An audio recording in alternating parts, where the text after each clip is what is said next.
I'm I'm totally okay if you record. Thank you, Kira. And just so you know too, I would be sharing this publicly on my YouTube channel and with my circles. And if you want a copy of it too, you can I could send you the file and you can share it wherever you want also. Because I think that what we bring into this space will be rich and important information for more of the world, to have. Mm. And yeah, this is the first of 3 events in this experiment that I'm doing right now that I'm calling Good Grief, about oh yay, another person. And it's about really both sides of a grieving space, where on one side there's the person who is experiencing the grief and like doing the grieving, and then there's a space holder, and sometimes there's not a space holder, and how can that go? And then over time, like if this arc of how a journey of grief can go, and also as a person who's been on this journey of grief, especially since my father died when I was 24 years old. Like, what have I learned about my own process that might be valuable information for other people to have? And what have I learned since I became someone who, because I got that grieving in the company of another person, at least one other person, made so much more possible than grieving by myself. I became a space holder in order to provide what I wanted to exist. And that's been a kind of coinciding journey ever since. And one that I also link really closely to my mothering journey, which you all know that I have 4 children. So this is why I'm creating this Good Grief experiment, and including people who are on one or the other or both sides. And today's call is really just was a general call out. If you're interested in grief, either grieving or holding space for grief, come. Let's just see what happens when we get together and talk about it. And then there will be 2 weeks go by, and on Thursday, the 3rd of February, there will be another call where Christina, who is here, hello Christina, and I and my friend Philip Bear, who has held space for me to grieve to depths that I don't think would have been possible without him. Yeah.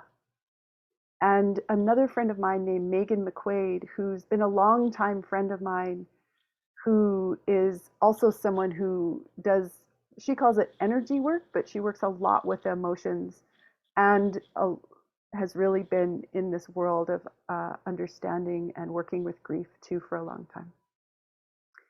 And I feel this amazing joy because Kira and Nature, you're both people with whom I've been connected for, like, 3, 5 or so years through the Archetribe community, which is really the first place that I went that wasn't my own home with my children, and also wasn't I studied and practiced natural spiritual healing for many years. But my next space that I went to, where I was really practicing holding space, sharing about holding space, and kind of developing like a culture of holding space through Archetribe's Vibe Pod work, which I was a big part of for 5 or 6 years. To have you here is amazing. And then to have Christina here, who comes from the possibility management side of things, possibility management being a game world and also a set of tools, distinctions, maps, and processes that anyone can use to hold space and to be a space through whom radical transformation is happening. And a distinction I have is that grief is an essential part of transformation. Yeah, so yeah, I'd love to start, or what I'd love to do next is to hear from each of you about why you're here, and maybe include a bit about your personal story and the service also side of your lives, so that it's like an inside outside kind of picture of where each of you is coming from and where maybe each of you is at today also. Thank you. Anyone can start.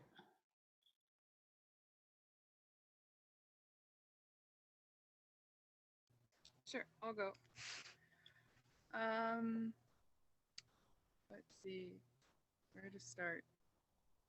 Yeah, grief has kind of become like a more apparent of a necessity to me in this past year. I did a claiming story project, and that was related to some old grief that I repressed for 10 years, and realizing just how damaging that has been to me, having repressed it and not dealt with it.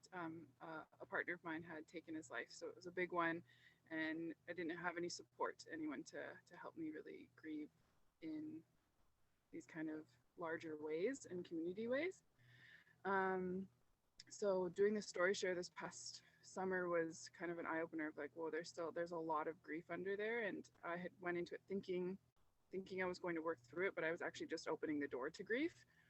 And then this fall, I took a couple months workshop about grief and trauma from a somatic therapist, and that was again kind of learning how to tend to grief and to hold it and to welcome it and to be comfortable with it. So that kind of shifted my lens on what grief is, and then also doing some like adulthood initiation things and learning that grief is, as someone has said, grief is the river that passes through adulthood initiation and rites of passage.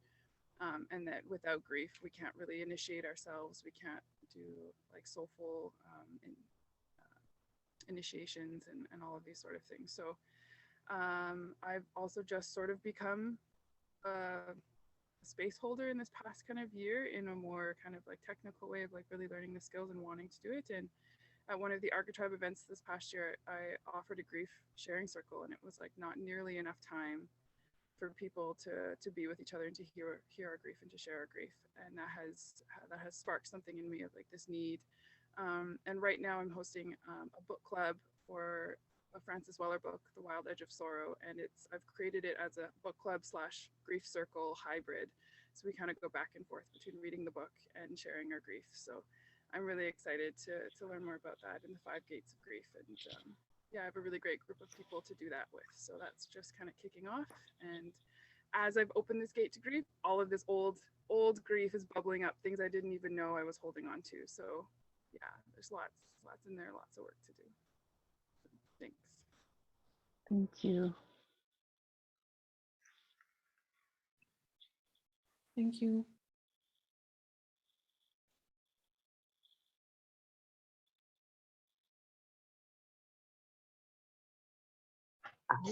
Okay, I guess I'll share why I'm here. So for the past about year, I started going back to school, and I'm studying psychology with the intent to become a counselor. Because like throughout my life, it felt like a good space for me to like be studying, because I find myself often falling into a natural space holder role for a lot of different things. And so I've been studying, I've been learning, I've been very much like on this trajectory to become like a professional space holder. But I've been noticing I've been like very like with my blinders on, just learning like theories and facts, and not very connected with the actual act itself, and like noticing as I'm reading things, I'm having like this intellectualized experience. And I'm like, I also experience like trauma and grief in these ways, but then still like looking at it from like a surface level, looking down.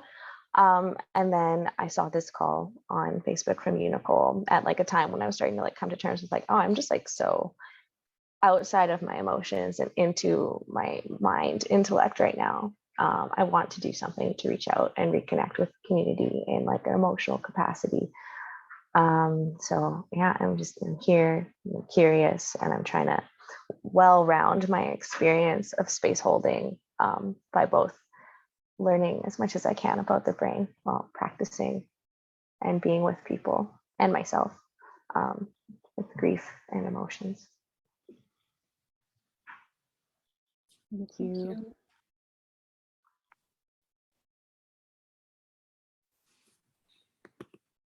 Yeah, I'm Christine, and I am here because I am in a grieving phase right now, giving up my life that I have here in Germany so far and changing it. And while I'm in that grieving phase, I realize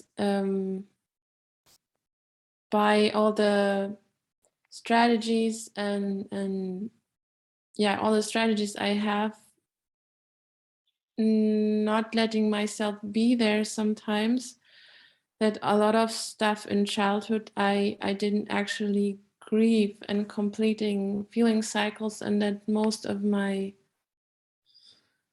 I don't know, the distinction I have, that most of the emotions I have is not really a doorway to an emotional healing processes, but not grieving, but phases of grieving that did not happen, about people that I lost, about shifts of places, going from, you know, one school to the next. It was every time, it was very fast. All the stuff, I think in general modern culture is very fast, going from one step to the next, also in evolution, and not taking the time to actually digest. For me, it's about digestion. And saying that, I'm also interested in the connection to digestion, actually, because I'm a nutritionist, and I realized that there are some distinctions there that for now I got some just out of the fact that feelings have their resonance tissue, but I also am curious about this whole grieving in connection to digestion, and giving yourself time, and this slowing down things, and this kind of body movement, slow motion thing. Because I'm also starting again to space hold for movement in connection to feelings, and also for my possibility hanging class, which is also about slow movement meditation. And yeah, and I just want to research more in that, in connection to grieving. Yes. Thank you. Wow. Thank you. Wow. So I've just, like, the notes I took as I listened to each of you, that I kind of starred and I want to go back to. Nature, you shared about this book club that you're starting, that is like this kind of a book club for like material to digest, and then sharing also this dual purpose space. And yeah, I would love to hear like anything about what you've learned about. I mean, some of this is, it sounds like each of us here is either already holding space for things about grief, or Kira, that, I mean, you already are, and then you're learning more about how to do that more in a kind of professional capacity. And yeah, this is definitely one of the territories that I want to hear your jewels from, hear your hints and tips, things you've discovered about holding space and what kinds of offerings work for people. Like I noticed that one of the, as a grief space holder and as a person who has grief to still complete, I'm often up against this thing about grief that it's like territory that I and others can be really scared about going into. And some of the kind of memes that I've picked up on are, if I grieve, it means I'm being a victim. It means I'm stuck in the past. It will never end. If I start feeling my sadness, it won't stop, and I won't be able to function. Mm. And also, I can't do it in front of other people. I can only do it on my own. And yet, when I'm on my own, I'm just kind of stuck in it or numb in it, unless there's a trigger. And then, so people end up in this space where they kind of can't go out because they might get triggered. But if they stay home, they're just in this dead zone sometimes.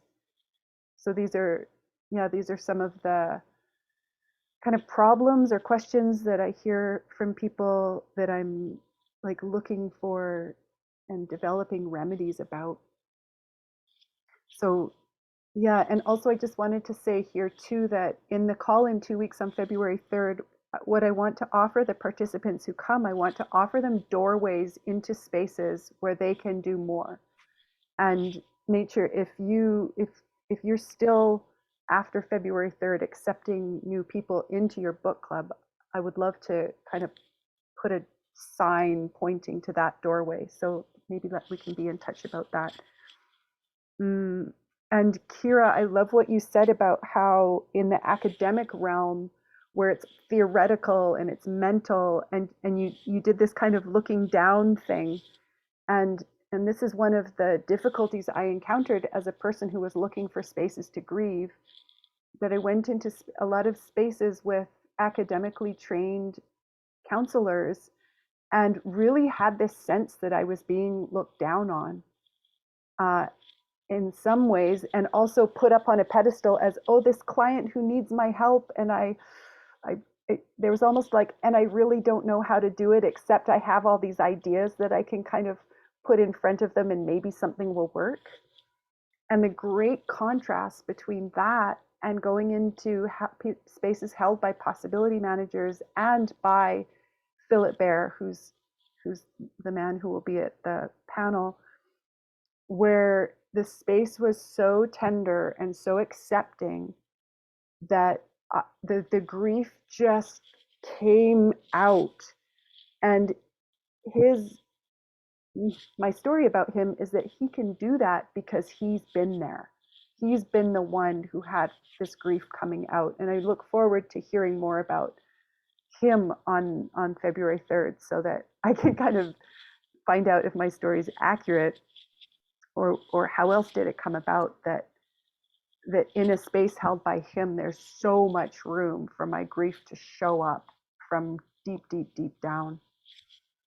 And Christina, what you said about the connection between grieving and digesting, that is like, that lands in me so like a bullseye. Yes, grieving and digesting are almost like as above, so below, or as within, so without, or as here, like fractal kind of crossover.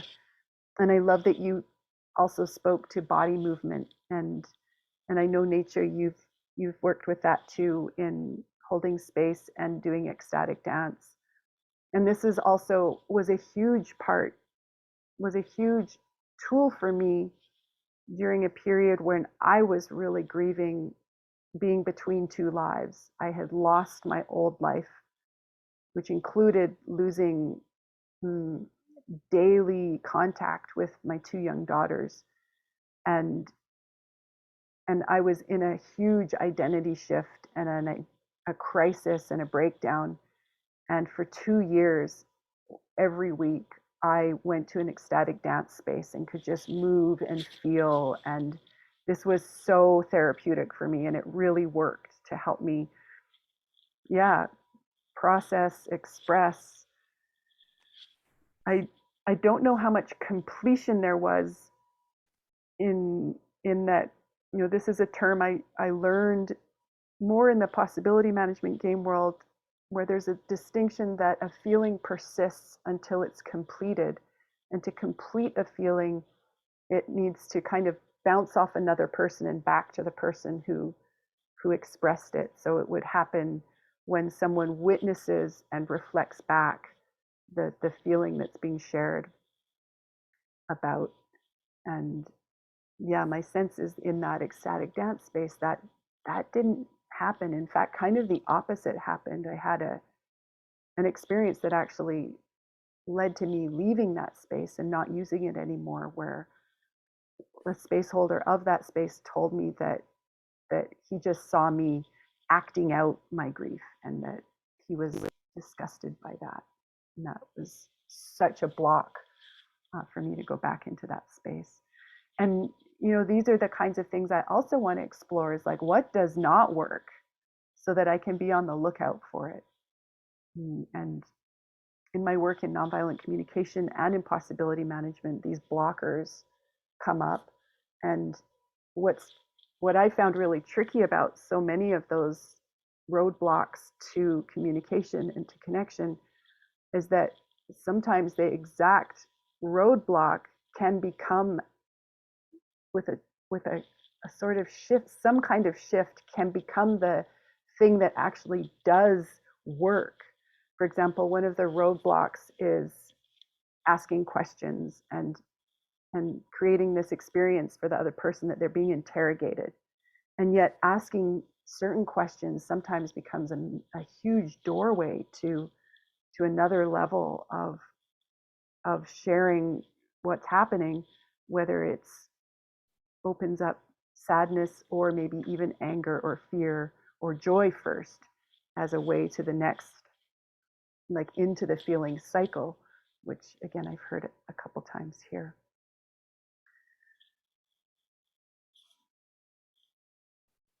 Yeah, and maybe this is kind of the start of like putting gold on the table here, both for each other and for people who would listen to the recording, and to then further refine through the next events and bringing them into our own work with ourselves and with others. So yeah, I think I'll pause there myself, and I'd love to hear what anyone's feeling and or thinking from what's been shared so far.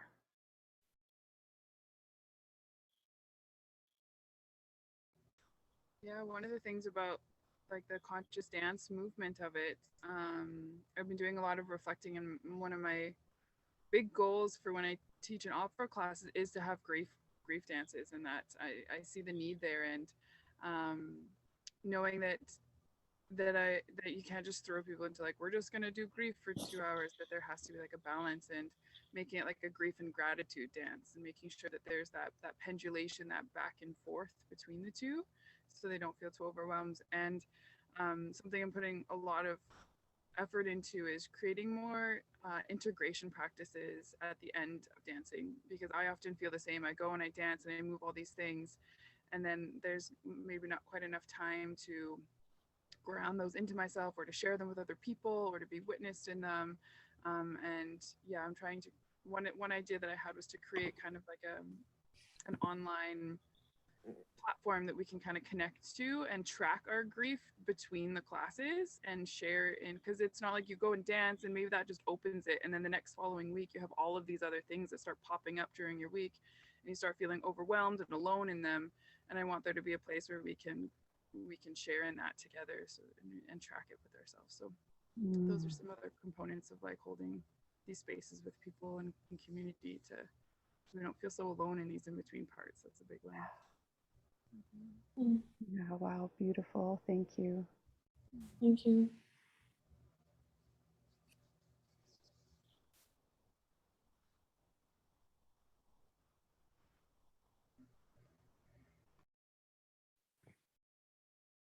Yeah, my goal that I can share about the space holding is that this thing of experiential reality that we talk in PM about. It's a lot about that, and in connection to, how do I say that? Like I observe in myself, or also people that I hold space for, that it's building so much trust and intimacy with each other that the person is okay with staying with the X on the map they are right now, and not wanting to go somewhere else. Like this X on the map is very important, and at the same time also to go kind of in the shame of, I think in psychology they call it this emotional dissonance, to not be ashamed of that one part of them wants to be completely somewhere else and maybe project that on the outside, but actually the other part is not going with it, and that's why nothing is going forward.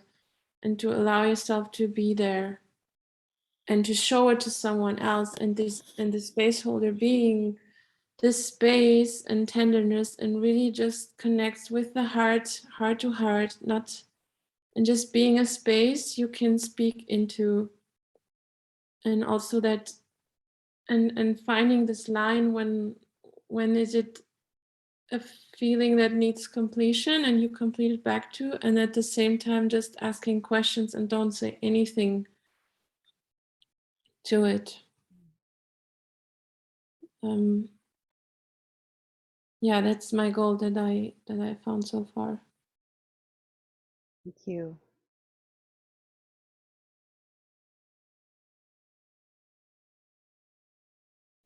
I've been thinking about what you were saying, Nicole, about going into professional clinical places and feeling like either put on a pedestal or like they just didn't know what to do with your emotions.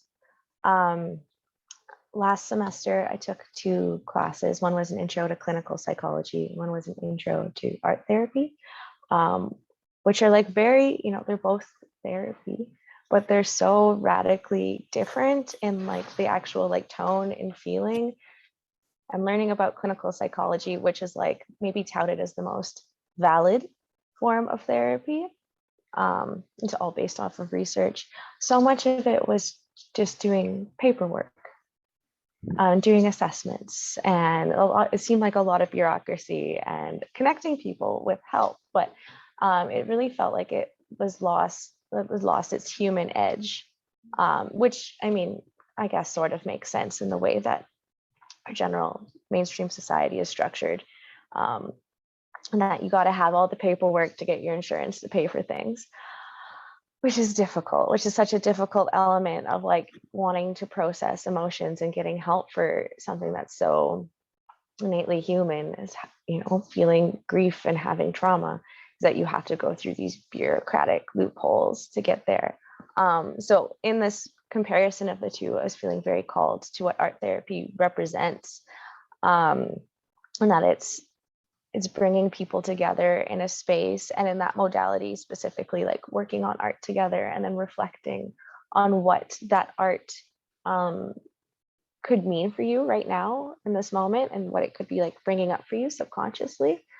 But the element of that of like, it's not just a clinician watching you do something. The therapist works with you. Maybe you're in a group of people and you're all working on things together, and you get to reflect as a group and have a community around working on yourself.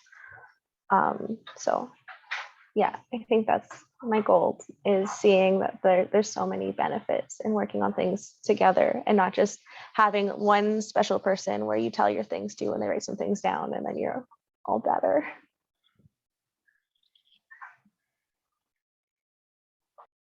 Thank you, Kira. Thank you.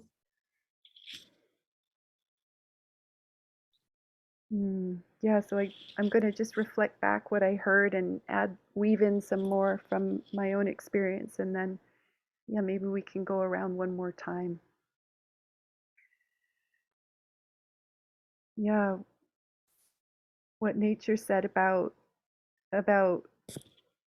creating these grief and gratitude spaces so that it's not like all about grief. And this is other gold that I've been weaving into, that if I only talk about what I feel sad about, then it's a recipe. Or if I only ask the person I'm holding space for what they feel sad about, then it really does become a kind of like, it's like a table with a leg missing, like it's only about the sadness. And so that bringing in the other feelings, anger, fear, and joy, helps to round out and flatten out the territory, so the person isn't like in this hole of sadness. So I'm not in the hole of sadness, even if all I can feel joy about is that I'm feeling my sadness. I can feel anger that I have so much to grieve, and scared that I will get stuck in my grief, that it just seems to like lift me up out of this kind of pit. And also about the going into it and then doing the process and coming out of it. This has been huge for me.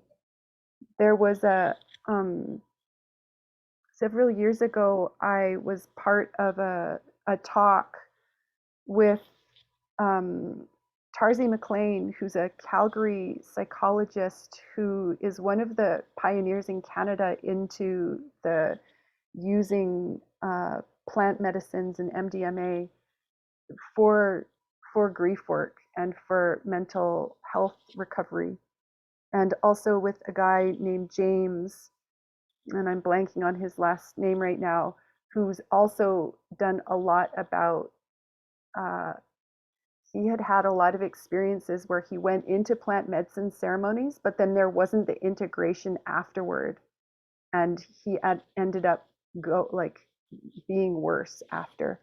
And we presented this whole talk, and I can maybe link to the podcast of it in the show notes for this video, about the setup and then the container with the happening in it, the grief happening or the ritual happening, and then this follow up, so that there's this not just like a one-off experience and then you're on your own.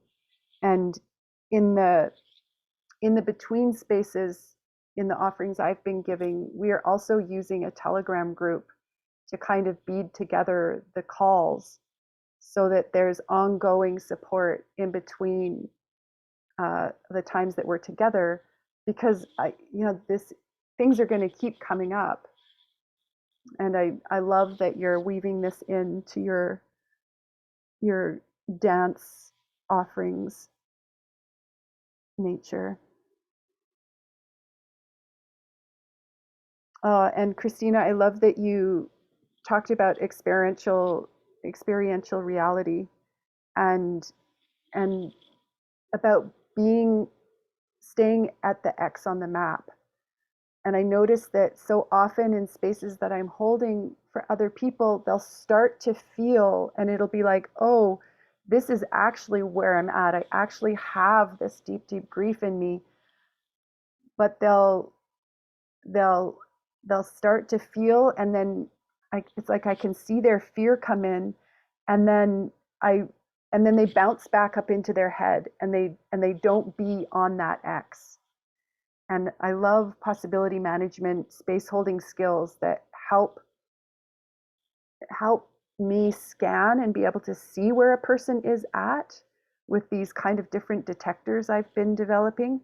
And also then to kind of learn to hold them where they're at, rather than having them bounce back up into this mental, verbal reality, and to actually keep navigating down into the sadness where this completion can happen, and this really relief from carrying around this heavy weight inside in the emotional and energetic bodies. And I love too that you brought up the radical honesty part of it, where there's so much pretending. I used to be, I still am to a lot of degrees, so good at pretending I'm okay, even though I'm carrying around this emotional gravity, and it's maybe even coming out in spurts and affecting the intimacy, like interrupting intimacy in my relationships, and even causing messes in my relationships and my life. And this is, yeah, this is a big part of why I'm here, is to be getting different results from that. Can I add something to that? Yeah, do. Because you described this process of, there's this coming and you're not going there. And I also wanted to say that I hear sometimes people say that, or also for me, I said that I feel fear of that, what comes under it, but it's actually not the fear of feeling it, but the fear of being rejected by the other person, that you suddenly are not, I don't know, okay, strong, whatever, and you have all this sadness, and also the fear of the other not being able to hold space for that, and then, as you said in the beginning, which is maybe a projection from childhood because the mother couldn't or something. Yes. Yeah. Yes, this is so exactly why what I want to exist is a space that's about the space holder and the one grieving. It's I can see so clearly in retrospect that sometimes I projected that the person couldn't or didn't want to or wasn't able to hold space for me, and that kept me from going deeper. And then there have been times when it's hard to tell kind of what's coming first, the block in the space holder or the block in the one feeling. And yet in each of those positions, I have maybe most access to doing something differently, like being the one to go first about doing something differently. And I don't want to be limited in accessing and completing my grief because the space holder didn't have skills. I also don't want to be limited in accessing and completing my grief because I had blocks inside of me that the space holder couldn't, help me somehow discover and clear. I think the block comes, as I experienced with a woman that held a lot of space for me during the last year with my grieving, that after we went through these blocks, there was just this realization of, being more human, and this actually got us more groundedness, and yeah, and okay, this is how it is right now. Okay, that's cool. Do Yeah. not, and maybe it's in the end not fear of rejection, but fear of intimacy. That's something to explore. Yeah. Yes. Yes. Yeah. And that the space holding collaboration can become this place where, yeah, rather than it being this kind of clinical, oh, I'm the educated person who knows all the things and you're the poor client who I'm, helping and rescuing, it can become more of a, like, we are two humans, and we Yes. we both have what the other has in some way, shape, or form, and to learn to be with each other in the human experience. And this is what I heard you talking about, Kira, like this, the contrast you noticed between the clinical psych and the art therapy, where in the art therapy there's so much more of a, we're in this together, and what are you discovering, and what are you discovering, and what are you discovering, and there, it takes this hierarchy out that is so pervasive in modern culture, where there's the person who knows and the person who doesn't know, or the one who needs rescuing and the hero who might actually, in modern culture, I've noticed that there's this prevailing meme about the numb hero, and it's like glorified. It's glorified if you can swallow your feelings and squash them and deny them and keep going. that you're the hero. And yet when I look around at modern culture, which is like basically this infrastructure has been built by numb heroes, and I can't buy into it anymore. And so this is a really big part about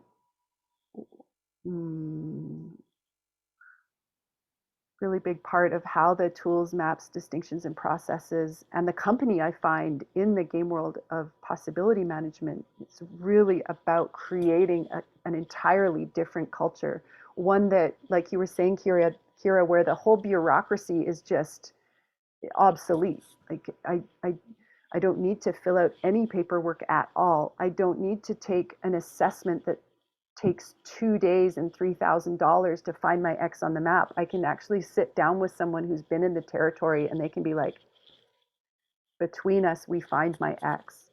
And then I can be there, and then I can move somewhere new, because that was so just organic and emergent, and in this co-created context of radical responsibility and conscious awareness, and the humbleness of, this is what I see, this is what you see, and maybe this is, together we can see this more clear picture of reality, and not be in this verbal reality, be in an experiential reality. Yeah, I can kind of speak on how the book club has been some of the things we've discovered. We've only done 2 sessions together, so we're still kind of ironing out what it's going to look like. And we spent the first one, I spent some time kind of setting the scene, and building trust and having shared values, but also a big part of that I brought into it is this practice of circling, and to decolonize the way that we meet, and that by being in circle and in this kind of equality space, that it allows us to kind of open up and release some of the pillars of white supremacy, which one of them, a big one, is perfectionism, and that keeps us from wanting to open up and to explore because we're so worried we're going to do it wrong. So I brought in a lot of the how this circling is like indigenous teachings, and we're trying to eliminate this facilitator role, or we're trying to share this facilitator role, I guess I should say, more so, instead of having, like, I am the one who kind of created it, but every week we're going to pass on that role to the next person, so that we don't have this hero, numb hero issue coming up of which I know is definitely something that I do, of like, oh, I'm facilitating the group, I can't show too many emotions or else I'm going to lose track of how this group needs to go. So when I started the group, I wanted to make it kind of like our book club, Nicole, where we read it together in there, which relieves a lot of the stress for people, and they're grateful for that. But we're finding it's hard to get people to actually get into their feelings after reading a certain bit. So they're kind of surface leveling, but to encourage this bigger, deeper feelings work, I think we're going to have to go back and forth between 1 week is reading together and chatting from a mental body, chatting about what's coming up in the memories and the stories related to it, and then the next week going into like our feelings and emotional and physical bodies of this old emotions that are stuck there, and really being able to be vulnerable and have more of a sharing circle. So I think that's going to kind of what we're going to play with, is going back and forth between these 2 models. So one, we can use our logical, and then switch into a space where this is an open space, it's counsel, it's sharing. We're here to witness each other's grief and to hold that, instead of having to navigate that in the same space and feeling, oh, should I go into that? Should I not? And another thing was we created agreements on how do we handle when somebody's big grief comes up. What do we do, and what kind of techniques do we all have that we can hold that space for that person, and what sort of agreements can we make so that maybe we take a pause when it's needed, maybe go into breakout rooms and we do some back and forth completion loops and stuff like that. So we made some agreements together, which I think was really helpful. Awesome. Wow, thank you. I feel so glad to share. And so much of what you shared, it like is so parallel to technologies that have been developed in possibility management that are, you know, all designed to kind of mm, yeah, like like make there be a direct connection or a direct path to doing it differently. Yesterday I'm in a possibility coaching training, and we were doing energetic surgeries yesterday to take mind machines out of our energetic mental bodies. And I got like a kind of meta version of that. If you take out the one space holder, then you kind of bypass the whole numb hero who has to show up for every call no matter what's going on in their life. I love that. And this is so similar to the Taurus technologies that we share maps about in possibility management for. And this agreement too, having agreements in place, having a context where that's clear and that's shared and that's agreed and that's referenced over and over, so that the guardianship of the space is in everybody, and not just in one person who knows the rules and is making sure everyone follows them. And I love the agreement about like having an agreement about what will happen if someone's grief comes up. And in possibility management, there's something called the purple card, where if somebody notices that somebody's got an emotion that's running and it's really coming up, that they hold up a purple card. And if other people in the group also say, yes, I see it too, then there's an opening for, oh, you know, the person who has the purple card being shown them says, can someone hold space for me right now? And they go off into an emotional healing process space and do that process and then come back. And it's just, when I first learned about it, I thought, oh my gosh, this is the answer to so many things that happened in the past, that we didn't have that. So we just got sucked into the kind of chaos of the emotion that was coming up in the space and the reactivity going through everyone into the space, until really productivity, collaboration, none of that was happening.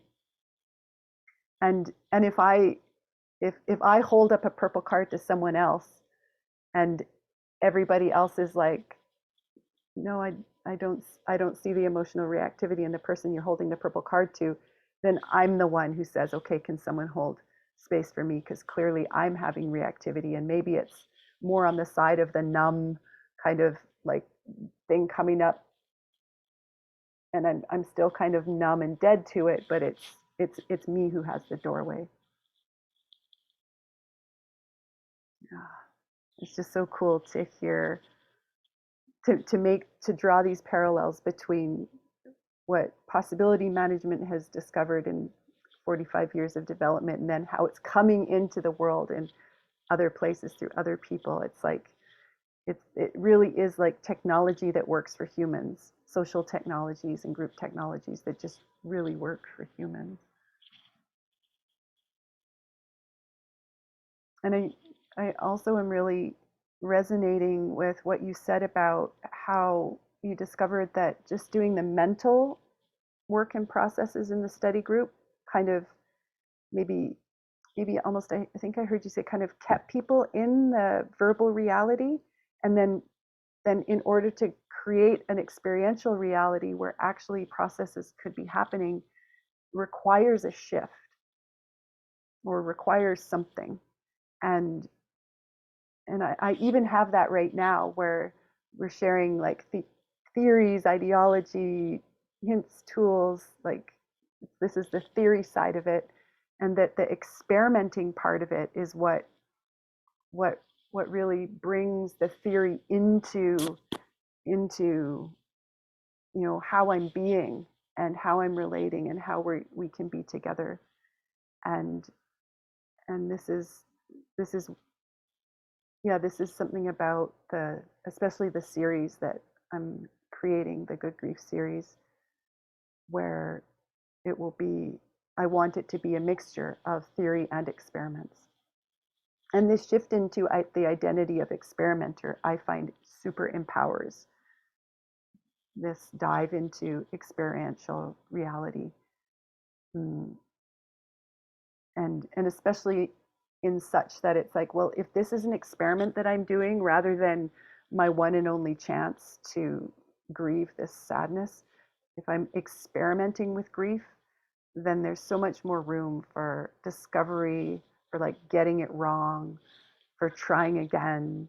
If it's an experiment and I'm an experimenter, I can course correct as I go.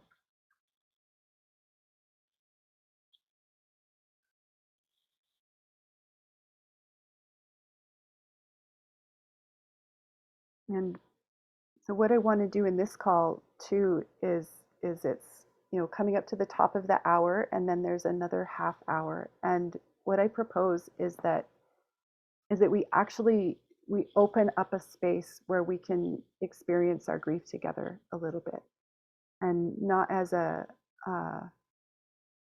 deep dive space, but there's a song that I've been really using as a tool to open up my access to sadness when I can sense something's there, and I want to experiment with holding space for myself for it. And this song that I've been using on my own. And I would love to do the experiment of listening to that song and maybe physically moving together while it plays. And then maybe, the experiment I'm creating as I go kind of is to, maybe after kind of setting ourselves up with some water and maybe changing spaces or setting up our space so that we can listen and move together. And then I would propose that then we maybe just take 2 or 3 minutes in silence to write whatever we want to write about it, or to just be and sit and integrate, and then maybe have a final 10-minute share before we close this space. And I'm not going to do a collaborative decision-making process about that. I'm declaring this is what we'll do next. And so what I want to do is pause the recording while we just reorient in our spaces and while I find the song, and then we'll come back and do that. Cool.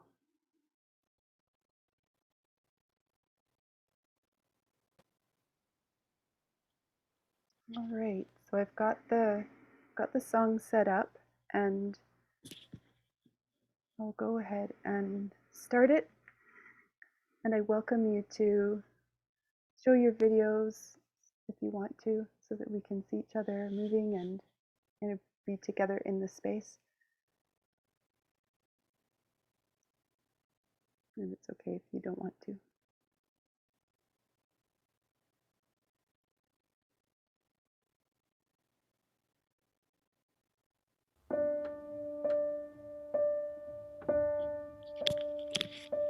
Farewell, you northern hills, you mountains, all goodbye. Moorland and stony ridges, crags and peaks, goodbye. Glitterbach, farewell, Kulbig, Scafell, cloud-bearing Sylvan. Sun-warmed rock and the cold of Bleaklow's frozen sea, and the snow and the wind and the rain of hills and mountains. Days in the sun and the tempered wind and the air like wine, and you drink till you're drunk on the joy of living. Farewell to you, my love, my time is almost done. Lying once more until the darkness comes. You filled all my days, held the night at bay, dearest companion. Years pass by and are gone with the speed of birds in flight. Our life like the verse of a song heard in the mountains.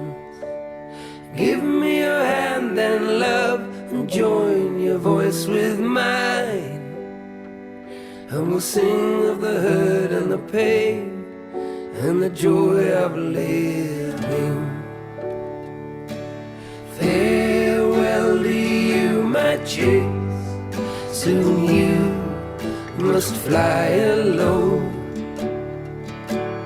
Flesh of my flesh, my future life, bone of my bone. May your wings be strong, may your days be long, safe be your journey. Each of you bears inside of you the gift of love. May it bring you light and warmth and the pleasure of giving. Eagerly savor each new day and the taste of its mouth. Never lose sight of the thrill and the joy of living. Take me to some high place of heather, rock and ling. Scatter my dust and ashes, feed me to the wind, so that I will be part of all you see, the air you are breathing. I'll be part of the curlew's cry and the soaring hawk, the blue milk wood and the sun, dew hung with diamond. I'll be riding the gentle wind that blows through your hair, reminding you how we shared in the joy of living. Days in the sun and the tempered wind in the air like wine, and you drink till you're drunk on the joy of living.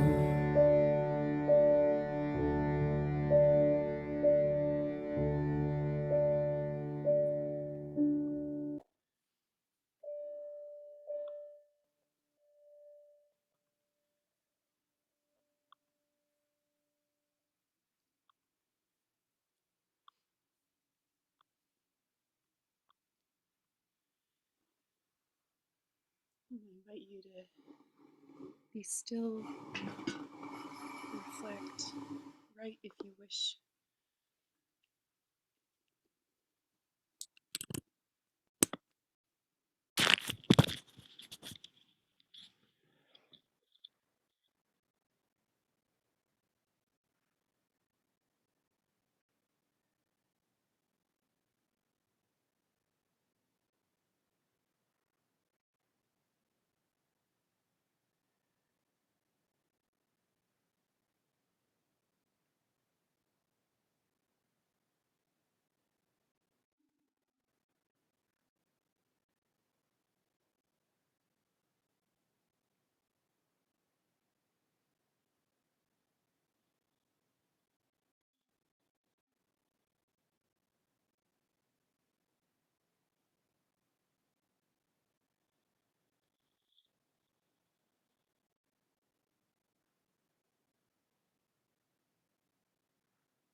invite you to just finish off that last sentence.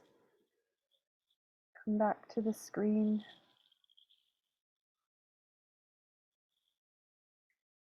Remembering you can always go back to it.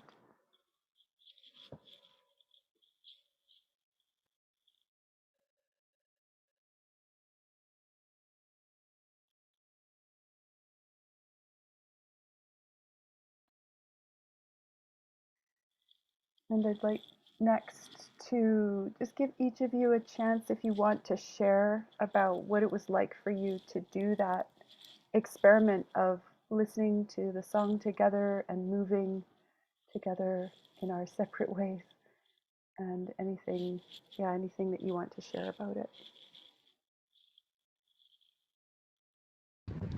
Yeah, I'll go first because I have to leave right away to go to work.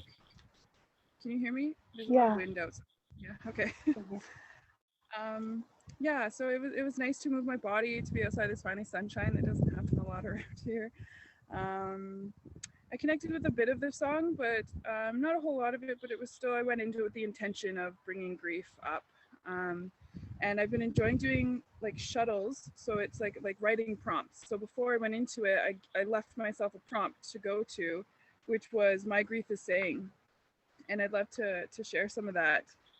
Because my grief is saying that it is like old oil stuck beneath the surface of the earth, that every time I call it, I create cracks in the earth so that it can bubble up to the surface.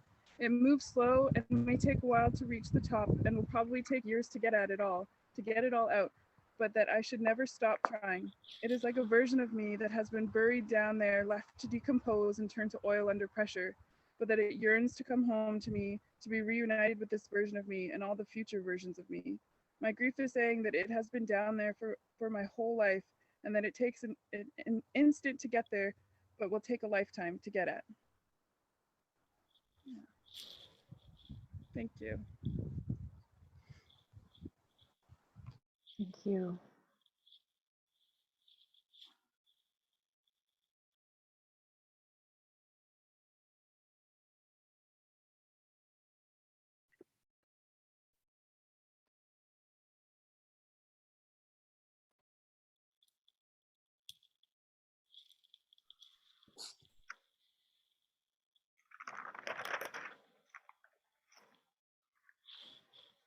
I noticed, Go ahead, Christine. I noticed that I could have moved some more because I haven't moved really for myself in that way today. And I only entered the surface of it, like only. I need to cough a lot.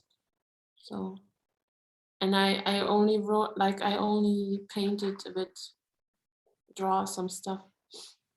And then I wrote, I'm grieving all the lost intimacy. Yeah, that's what I. And I had an image while I was dancing about a dragon flying through flames. It was strong.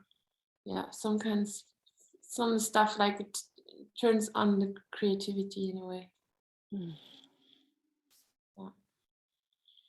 Thank you.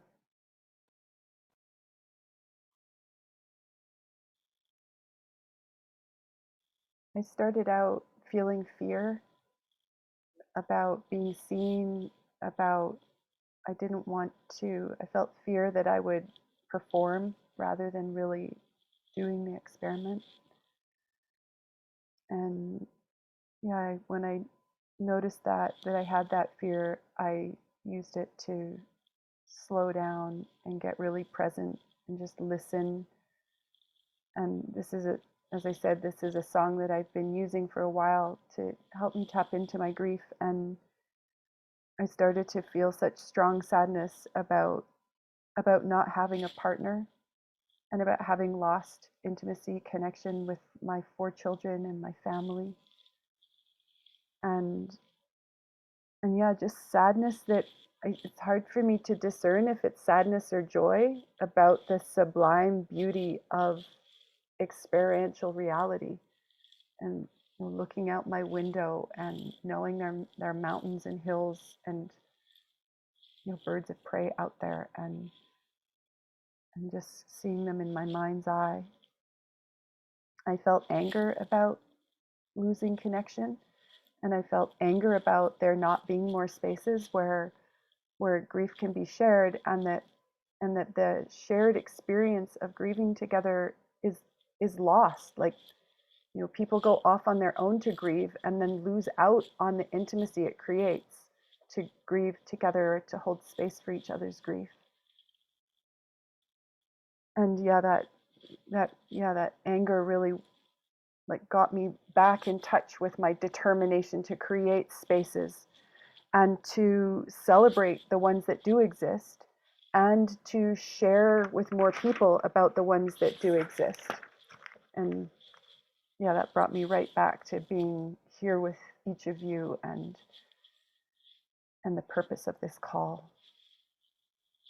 Thank you.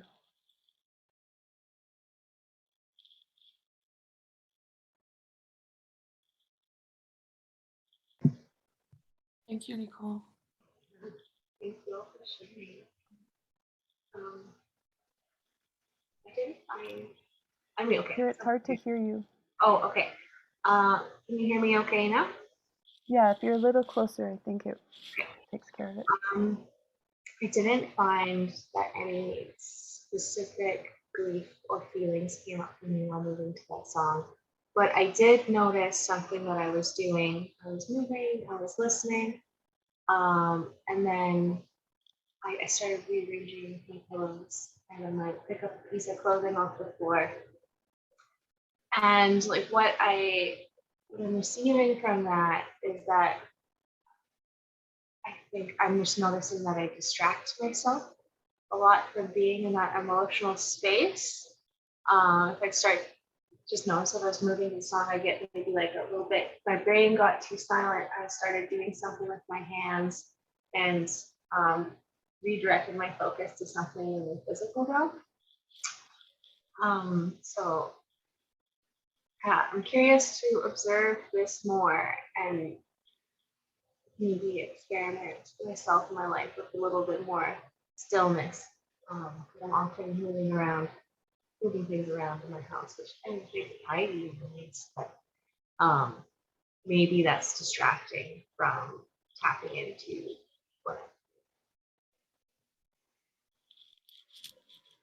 Thank you. Thank you. And you segued us beautifully into what I want to do last, which is like a bit of a check out, and also something about what you're taking away. And you said that you want to observe this more and see what happens. And so any last words, and then sharing about what maybe experiments you're going to do as a result of being here together today.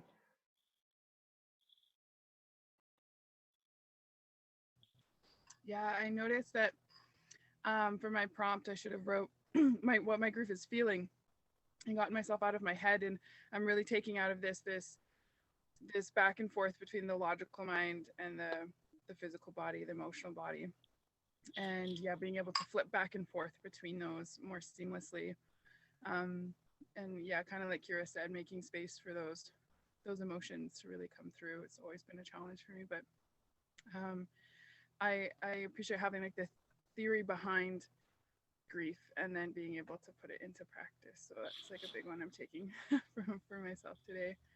I'm just really grateful for this space and really, really excited to see what will come of it in the future. So thank you, Nicole.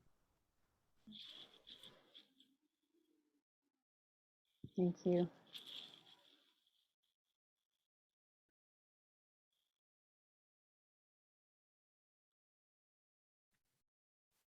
Yeah, I just realized, which is not so much connected to the space now, but to the last year, that I held space for more grieving spaces than I noticed, because I didn't call them grieving spaces, but it happened because I did a bunch of women's circles, and we always like moved the things that were there with music and stuff, and it was a lot about grieving actually, and women sharing their like crying and feelings about, you know, stuff they are sad about because of the current situation, and it created so much intimacy with in this circle, and now everyone is going another direction, and it's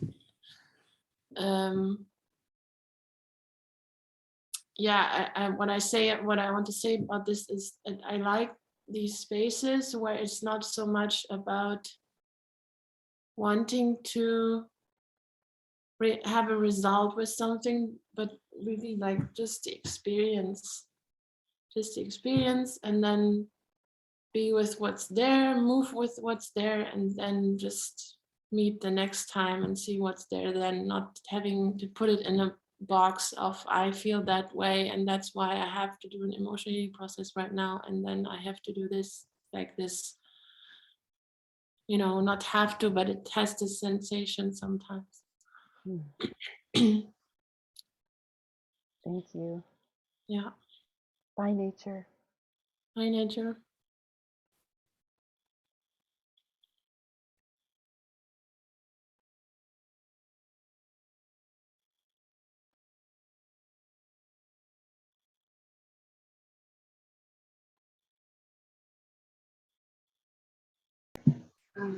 I guess I started talking about my experiment already.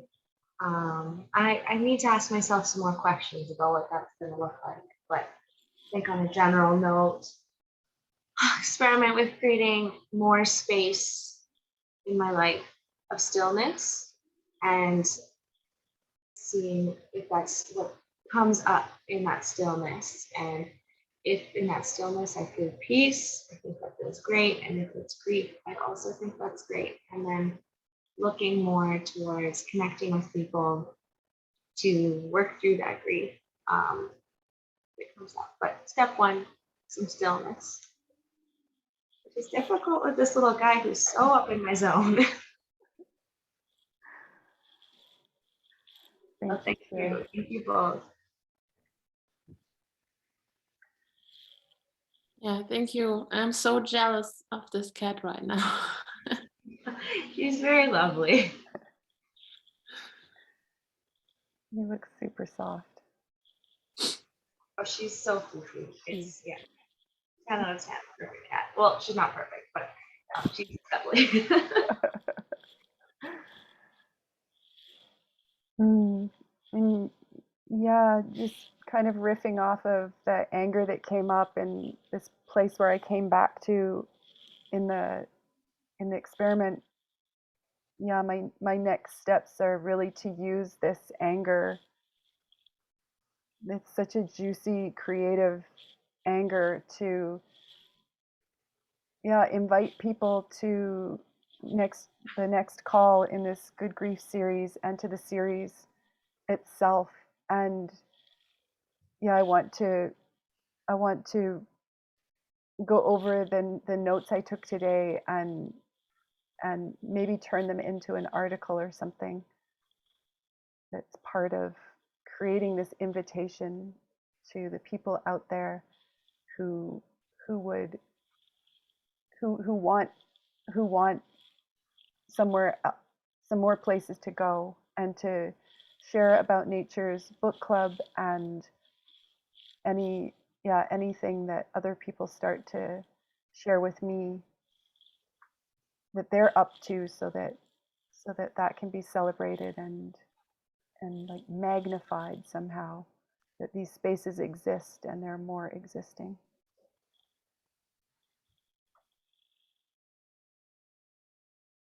Yeah. And I also want to declare to each of you and to anyone who would be listening or watching the recording that I'm so on your team about this. And if you want to, you can book in, ask me for a call, and I'd love to hear how your experiments go, how your next steps go, and anything that comes up out of that